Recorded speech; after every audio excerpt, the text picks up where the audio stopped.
Go ahead, Charles. Good afternoon or good evening, Coach Monken.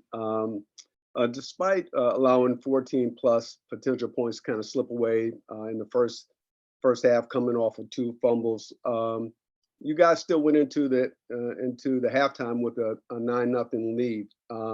But very similar to the Air Force game, it was almost like a tale of two halves, if you will. You guys were moving the ball effectively in the first half. Can you kind of put your finger on the pulse relative to the second half drop off? I wish I had a great answer for you, Charles.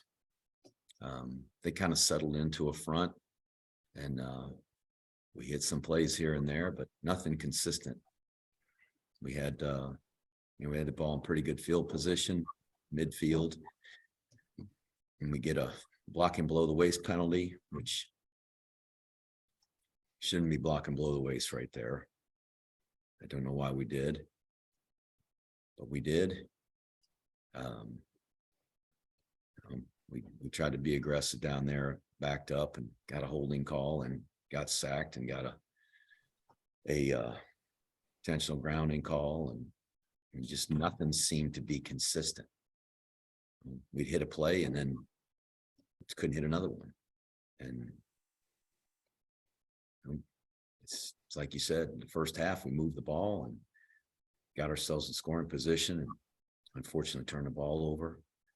In the second half, we couldn't move the ball at all. So it's disappointing to miss the PAT in the first half and, give ourselves a chance to kick that field goal at the end and not get it. But I thought we were going to find a way right there. But our guys played their hearts out. They played just as hard as they could. And the defense played fantastic. Obviously, I'm disappointed with the way we played offensive football in the first half with turning the ball over, and in the second half not being able to move the ball. Understood. And my follow-up and final question, there was an end zone pass to Isaiah Austin, which was called incomplete as opposed to a touchdown. What is that play, or was that play reviewable at all? It was reviewable. They told me that they reviewed it. Okay. So I don't know if I didn't see the replay closely enough. They told me that they reviewed it, and they obviously must have agreed with the officials because they didn't stop the play. I thought they would stop it and really look at it. It seemed like one of those plays that you'd want to take a good hard look at, but we had to run the play. I could have called timeout, but timeouts are precious, and we want to just burn timeouts to challenge a call and then lose a timeout. You trust that the folks that have that job are going to do that job and look at it. And I'm assuming they did. I don't know. Did you see it? I actually thought it was a touchdown, but I'm looking at it from a different viewpoint. Yeah. And didn't count. So here we are. Thanks, Coach. Appreciate it. Thank you. Coach, Seth Mendelson, Black Knight Nation. Can you take us through the last series there when you had the ball driving towards a field goal attempt? I'm sure you want to get the ball as close as possible for the attempt. What was you seem to have a couple of runs up the middle there, with about a minute left. Can you take us through the last minute? And we were just trying to pound it down there and felt like we needed to get it to the 30 or inside to really give him a good shot at it. He had a strong wind at his back. And despite playing so poorly in the second half, that was a good drive to give ourselves a chance to win it. And unfortunately, he just pushed it. And the PAT he missed, he hooked it to the left, and maybe he's trying to compensate for that. I don't know, but pushed it to the right. And I mean, that's not a long field goal, not for him, not for a kicker at this level. But I thought our guys did a good job at least getting us in position there. Thank you, Coach. Thank you. Hey, Coach, it's Sal from Black Knight Nation. How are you? Hi, Sal. Hey, I think on that pass to Isaiah Austin, they ruled that he stepped out of bounds and came back onto the field. The official threw his hat off to say that he was out of bounds first. So I don't know if that's why it it was Well, easy reviewable. I don't know if he was forced out of bounds or he stepped out on his No, own. good point. Stepped Yeah. out on his own, then he's not eligible to come back in and catch a pass. But if he was forced out, he can come back in and catch a pass. Good point there. When the field goal there is Quinn a left hash mark guy? Does he prefer a certain area to kick the ball or no? No, I mean, I think the left hash is probably the preferable hash to the right if you're a right-footed kicker. So just it's the same kick. It's the same kick, whether it's on the right hash, left hash, or in the middle. It really is the same kick.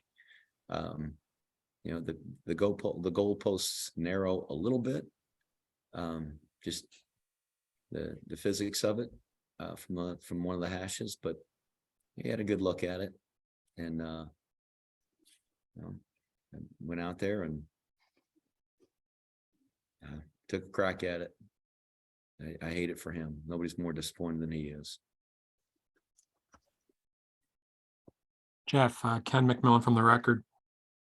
Can you talk about Tyler's performance, especially in the first half? You know, he had a lot of great gains, making some real good calls, but then fumbled twice. So, I mean, you talk about the good and the bad.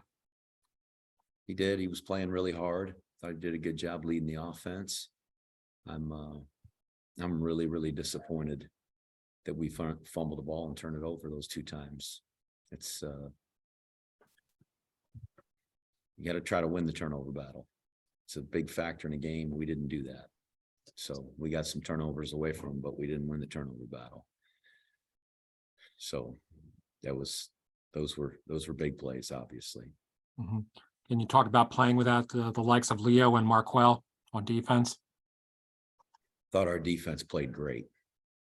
And you know, we would like to have had those guys out there, but I thought our defense played their hearts out. And I mean, coming up with the interception in the end zone by Cam Jones there on that one drive, and you know, it's 4th and 3, and they ran a corner route, and we you know, they motioned in, stacked the guy, and we got help inside, and we overplayed it.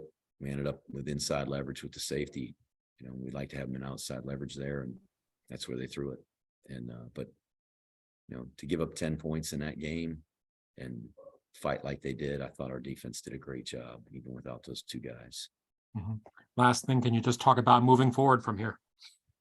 That's exactly what we're going to do.